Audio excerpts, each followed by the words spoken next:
Hi. So in the earlier discussion we have seen that what is the recursion definition and how to write a recursive code and then how to construct recursive tree actually. So by using recursive tree we are going to evaluate the recursive function. So here we are going to have a recursive function because it is function name fun and it is calling 2 times itself. So it is a recursive function. Then you have a function call fun of 3. Then what is the output it is going to give? That means what it is going to print by the time function is going to complete. So here if you observe first thing, this is the base condition, right? Whenever this condition is false, it is returning. So that means recursive call is going to stop. So here change is moving towards this base condition. So that means you are decreasing, right? So definitely it is reaching the base condition. Okay. So now with fun of 3, what is the output it is going to give? So we already seen how to construct a recursive tree. So it's better first you try and then you see the answer here. Okay. So we are going to see answer now. So we are going to construct a recursive tree for this function. So here we are noting output. Okay. So what is the initial value? Fun of 3 actually. So what we discussed already, whenever condition is true, what are the statements you have to execute? For those you give numbering. So 1, 2, 3. X value is 3. So x value is 3. 3 greater than 0, condition true. So condition true means these 3 statements you have to execute. These 3 statements means, so take 3 branches first of all. And then first we have to execute first statement. So come to the first statement. So what is there in the first statement? Again same function call, but current x value is 3, 3 minus 1, 2. Now function call is going to happen. It is not executing remaining statements because after completion of this statement only it will go to the next statement. Because it is a function call, so it is going to this function. So that means it is coming to the same function with new x value. So now current x value is 2, x value is 2, 2 greater than 0, condition true. Condition true means again 3 statements. So here also those 3 statements we have to execute, right? Now first statement fun of, what is the current x value? That is important always. Current x value you are working here means your current x value is 2. So 2 minus 1, 1. Now again same discussion, whatever is here, same thing here. So this statement you have to complete first. So with the new x value 1, again function call happen, 1 greater than 0, condition true, again 3 statements we have to execute. So here fun of 1 minus 1, 0, first statement. Now function call is happening actually here. So function call is happening again with x value 0, 0 greater than 0, condition false. That means it is directly coming out of this if statement. So then it is simply returning. So function call is happened, that is important always, because in time complexity this is matter actually. So with the new x value function call happened, then it is simply came back.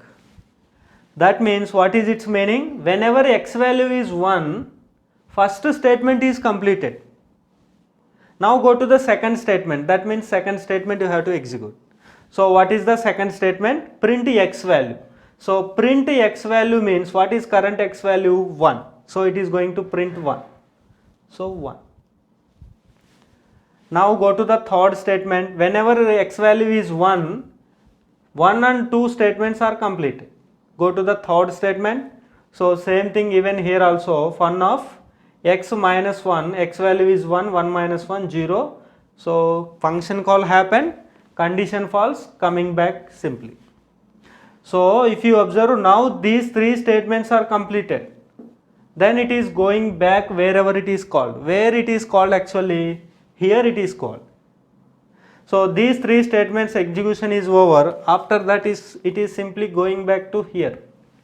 That means whenever x value is 2, first statement is completed.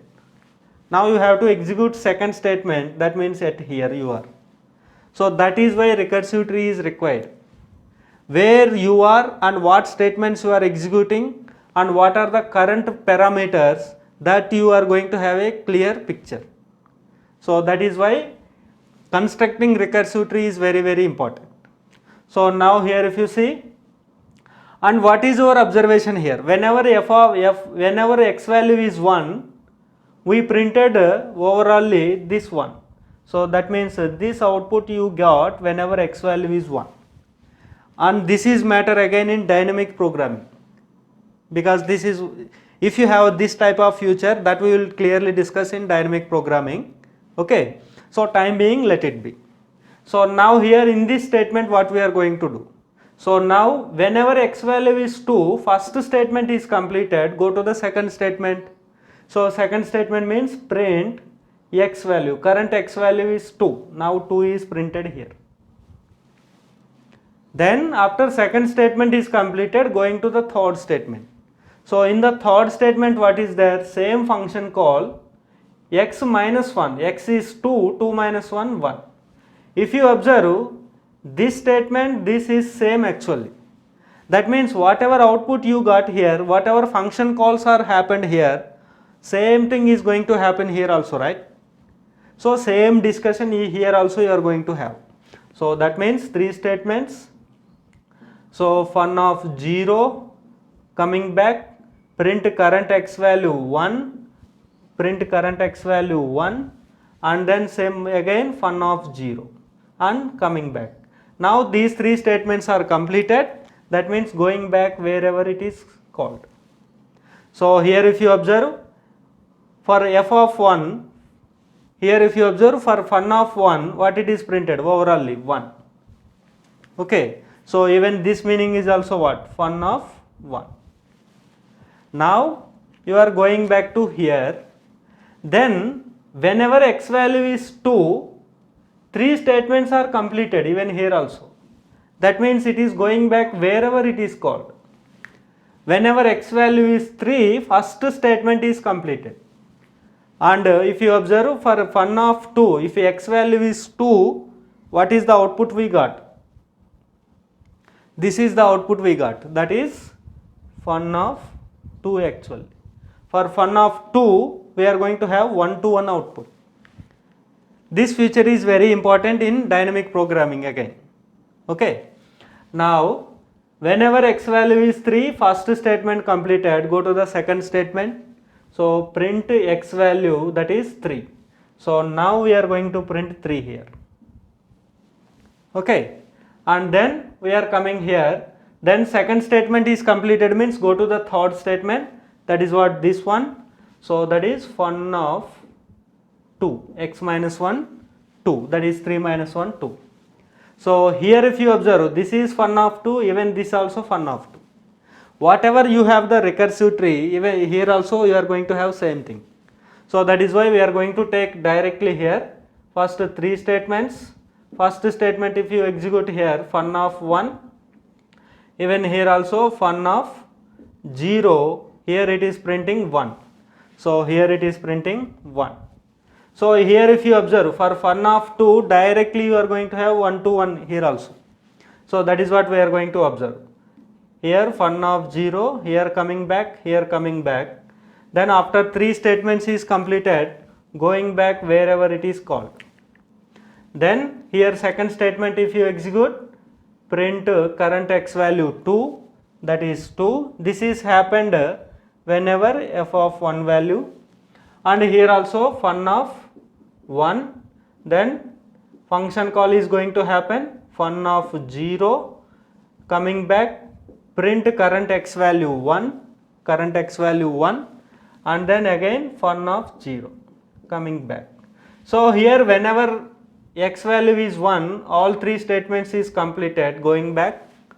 Whenever x value is 2, all 3 statements are completed, going back.